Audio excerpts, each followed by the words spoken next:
Welcome to the Berkeley Research Group Thinkset podcast. I'm your host, Eddie Newland.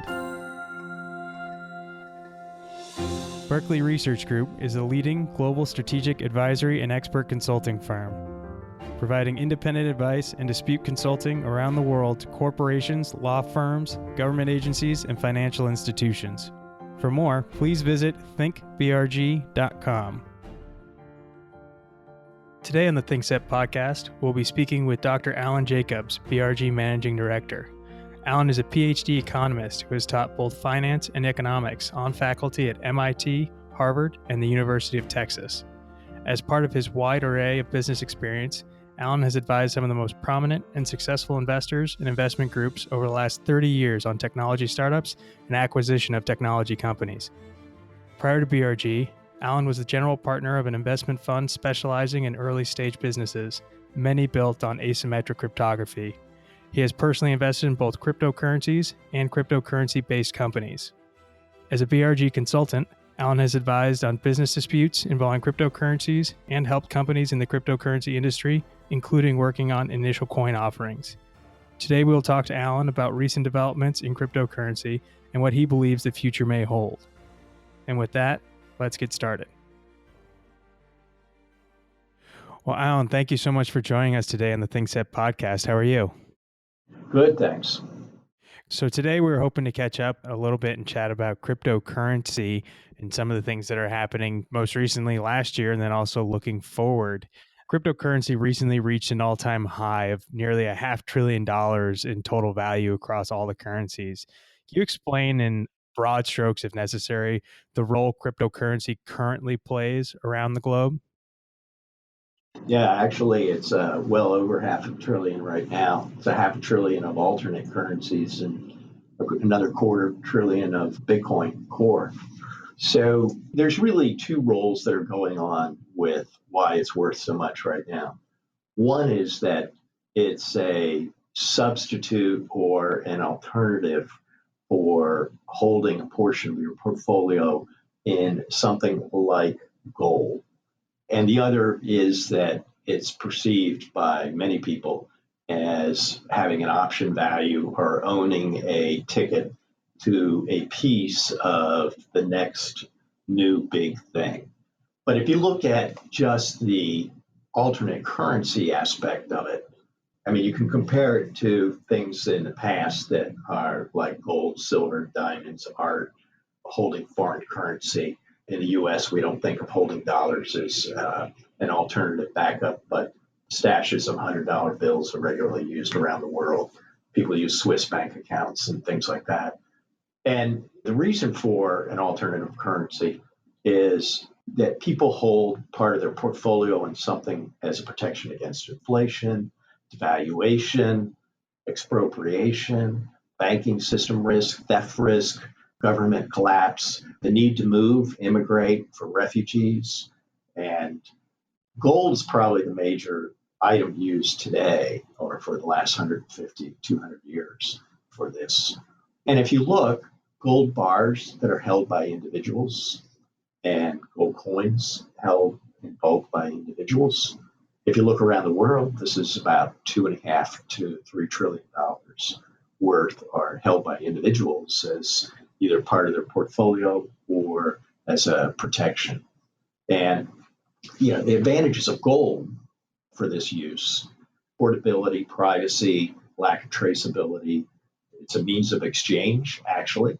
It's somewhat convertible, and you can carry it around to a certain extent, at least to a certain value. It's got scarcity so that it is a store of value, and it's got some residual use value in gold, jewelry and industrial uses and things like that. But it's got a value above that for this other holding. And you could argue that cryptocurrency is actually superior in some ways to holding gold for this portion of people's portfolios. It's arguably also private. It's more portable. It's more easily exchanged at a distance, arguably as convertible as gold. Neither is perfect, but as convertible perhaps. And one disadvantage is there is no residual value. to cryptocurrency. So in the aggregate, you can see that all the holding of cryptocurrency is well less than the holding that people have as protections or alternatives to existing assets and currencies. So it's got a business use right now in people's portfolio. And then there's the option value of the next new thing. And that's the gives rise to the accusations of it being a bubble, that kind of thing. And I guess the option value portion is probably what brought it so much to the front of mind for everybody in 2017. As it ended right at the end of the year, everything was blowing up. What would you say is the main takeaway, though, from last year when it comes to cryptocurrency? Well, the overwhelming story of 2017 is the rise of other cryptocurrencies. You start off 2017, 7 or 8 years into the history of Bitcoin. Bitcoin is 86, 87% of the total value of cryptocurrencies at the beginning of the year. Now, as we sit here, just about a year later, it's only a third of the total. And what's happened is that they're sometimes called altcoins, but there's another 1,400 cryptocurrencies out there. And what's occurred is that they've simply gone from a handful of $1 billion of value in a few of them to being, at the present time, $500 billion of value. So Bitcoin gets a lot of the press in the general economics realm, but 2017 is really the rise of other cryptocurrencies. And really the most significant development, in my opinion, was the dispute over what to do with the Bitcoin algorithm resulted in a hard fork in August and the creation of another currency through a hard fork, which has been done subsequently in a whole variety of contexts. But the creation of Bitcoin Cash was really one of the biggest developments of 2017. We had a lot of changes and evolution of the market and development of cryptocurrencies during the year, coincident with the mad dash into dozens and dozens of other cryptocurrencies that occurred during the year. As you said, there are over 1,400 different types of cryptocurrencies. I think a lot of people will be surprised to hear the number is that large. Looking back at Bitcoin specifically, though, I've read and heard that some people believe the theory is broken. Can you comment on what exactly they mean by that and what the repercussions may be? Well, that's beyond our current scope right now, but Bitcoin in its present algorithm and form, as it was started and created, is unable to, they call it the scaling problem. It's not so much the scaling problems, it just can't handle very many transactions. As we sit here, there's 250,000 transactions that are sitting there unprocessed. There are substantial transaction fees that you have to throw on to a transaction in order to get it processed in any reasonable amount of time. And it's not really able to scale and be a medium of transaction and exchange going forward in its present form. And there was a dispute over how to do that. There's certain people that are very influential in Bitcoin's current algorithm and proposals that are going down a set of paths, and others have wanted to go down a different path. And that created Bitcoin Cash and also variations in other cryptocurrencies.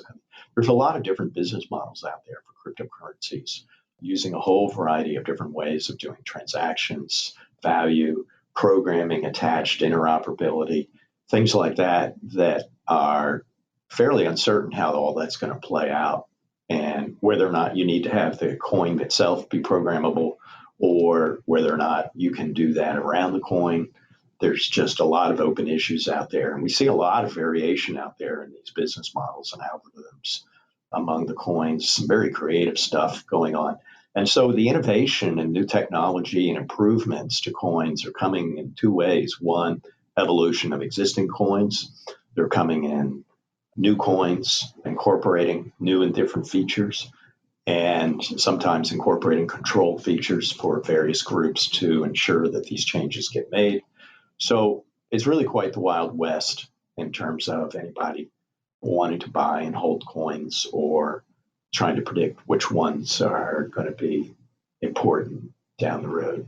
You mentioned there the current environment being a bit like the Wild Wild West. What's the biggest question in your mind that you think needs to be resolved so that people can feel a little bit more confident investing in it? Well, I think the open issue is how you have governance of the algorithm. And that's I was going to say the $1 billion question, but it's the $1 trillion question for these coins and how you do that. Bitcoin has got issues with that, generally seeming to leave the evolution and changes to consensus and whoever is the keeper of the code in some political way that people argue about. I haven't actually seen a good explanation of how all that is going to happen. And other coins have adopted different modes. And there's a tension between having a coin be totally fixed in an algorithm that cannot be corrupted or changed or controlled or inflated by any individual or group. On the other hand, there's a need to evolve and change and adapt and deal with problems that arise in the design of the algorithm for the coin. And that's a tension that I think is a big issue in cryptocurrency, and I don't think anyone's really solved how to do that. We've seen a lot of interesting variations out there in that, but that's one of the big uncertainties going forward. So, are people creating new coins to address that issue? Yeah, I mean, some programmers who work on, Bitcoin or one of the other big coins will break away and they'll create a new coin that's got some new wrinkle or features that they think are desirable. And they get a handful of other folks in the community that think that those features are cool. And then they're off to the races with a new coin. And maybe it'll get traction, maybe it won't, maybe they will have an ecosystem around themselves. Coins that have value, tremendous value, seem to be the ones that, after launch, have a large ecosystem of development work going on and people developing applications with them, prominent people in the cryptocurrency community using it, developing it, that kind of thing. And so it's a bit of a political and competitive game about who's going to jump on what bandwagon with the new coins. But that's one way changes are getting made. Another way is that the coin itself will adapt. You'll actually change the algorithm, make adaptations, fix problems that are occurring, and so forth. And that's the other way. And which of those is going to be determine the future is anybody's guess. Now, you also mentioned the different business models that are being built off of Bitcoin and then cryptocurrency in general. Are there any ones that have piqued your interest that you thought is particularly innovative that might be around to stay? What's your take on companies that are using Bitcoin as the base to then build some commerce platform or business model off of it? Well, the whole issue of interoperability with anything other than just exchanging a token of value is an enormous issue. Ethereum was the big breakthrough in early 2017. And Ethereum was with contracts, right? Well, basically the tokens are programmable, and you can basically set up smart contracts so that in Bitcoin, any cryptocurrency is actually a smart contract itself. And the question is, what can you append to that in terms of other transactions, smart contracts, contingent payments, delayed payments, payments contingent on other information, payments contingent on other transactions. And there's a general notion that I actually share that there's going to be a tremendous future in smart contracts and algorithms, and a huge portion of securities law and contracts and trade in the future will be through either smart contracts or through algorithms. And I don't think there's any debating that. And the question is sort of where do cryptocurrencies fit into that and how central to that are they? Ethereum is designed for that. Ethereum is designed for you to create either financings or other derivative coins that do particular applications or kind of smart contracts and that kind of thing. They're currently going through a lot of experimentation with their business model. They're changing their business model. They're probably the one that people point to for incorporating that into the coin. I mean, it's possible to write smart contracts on Bitcoin, and Bitcoin Cash has a community and an ecosystem around it that's actually making some progress in developing some of this. and other coins. And so it's a bit of an open issue whether the coin itself is going to embody how much of the smarts or whether you're going to wrap smart contracts around any particular coin. The issue of smart contracts, I think, is really interesting. I've heard some comment that by utilizing them, we can come closer to optimizing the potential of computers instead of using them as we do now, which in many ways is just a replacement for what is put on paper. Instead, with smart contracts or Ethereum, you have the ability to program things like payments to create automation. An easy example being a Kickstarter campaign. Once you hit your fundraising goal, you'd have a database pre-programmed to tell you who should receive what products or extras based on their payments.